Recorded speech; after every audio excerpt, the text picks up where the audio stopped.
दोस्तों, इस वीडियो में हम राम जन्म की कथा के बारे में जानेंगे। एक समय की बात है, अयोध्या के महाराज दशरथ ने पुत्र प्राप्ति के लिए यज्ञ रखा। इस यज्ञ के लिए राजा दशरथ ने अपनी चतुरंगड़ी सेना को काले कान वाले घोड़े को छोड़ने का आदेश भेजा।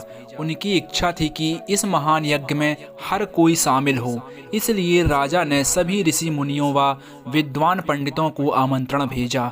निर्धारित दिन पर महाराज दशरथ अपने मित्र गुरु वशिष्ठ, श्रृंग ऋषि व अन्य विद्वानों के साथ यज्ञ मंडप पर पहुंचे। इसके बाद विधिवत रूप से यज्ञ की शुरुआत हुई। मंत्र उच्चारण और पाठ जैसे सभी विधि विधान के साथ कुछ घंटों में यज्ञ पूरा हुआ।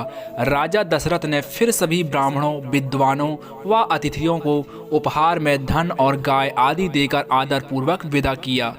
उस यज्ञ में प्रसाद के रूप में खीर बनी थी। उस प्रसाद में पुत्र प्राप्ति का आशीर्वाद दिया था, जिसे खाने के बाद तीनों रानियां गर्भवती हो गईं।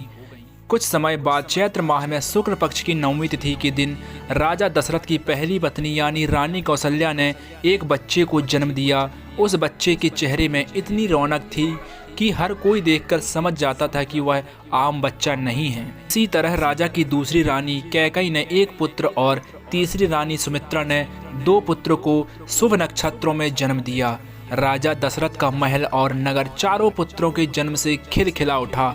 चारों तरफ आनंद और जश्न का माहौल था। पूरी प्रजा खुशी से गा व झूम रही थी। इस खुशी को देखकर देवता भी फूलों की वर्षा करने लगे। इस जश्न में शामिल होने के लिए कई ब्राह्मण भी पहुंचे और राजा दशरथ के बेटों को आशीर्वाद दिया। खुशी से झूम रहे राजा दशरथ ने ब्राह्मणों को खूब दान दिया। फिर अपनी खुशी जाहिर करने के लिए उन्होंने प्रजा व दरबारियों में भी धन और रत्न और आभूषण बंटवाए। समय आने पर सबकी मौजूदगी में चारों बालकों का नामकरण भी किया गया। महर्षि वशिष्ठ ने उनका नाम रामचंद्र, भरत, लक्ष्मण और शत्रुघ्न रखा। वक्त बीतता गया और धीरे धीरे ये चारों बालक बड़े हुए।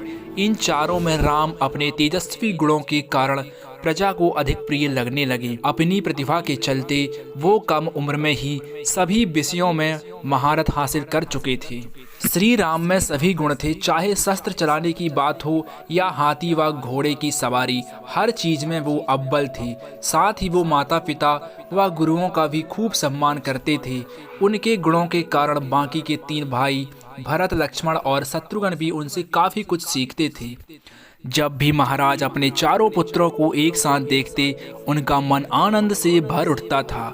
राम में मौजूद गुणों के कारण उन्हें श्री राम और भगवान राम तक कहा जाने लगा। आगे चलकर राम के जीवन पर 2 पवित्र ग्रंथ लिखे गए, रामचरितमानस और रामायण। इस कहानी से हमें सीख मिलती है कि व्यक्ति के गुण ही उसे पहचान दिलाते हैं। अगर गुण और संस्कार अच्छे हों तो वह भगवान तुल्य हो जाता है। दोस्तों, वीडियो पसंद आए तो वीडियो को लाइक और चैनल को सब्सक्राइब कर लीजिएगा।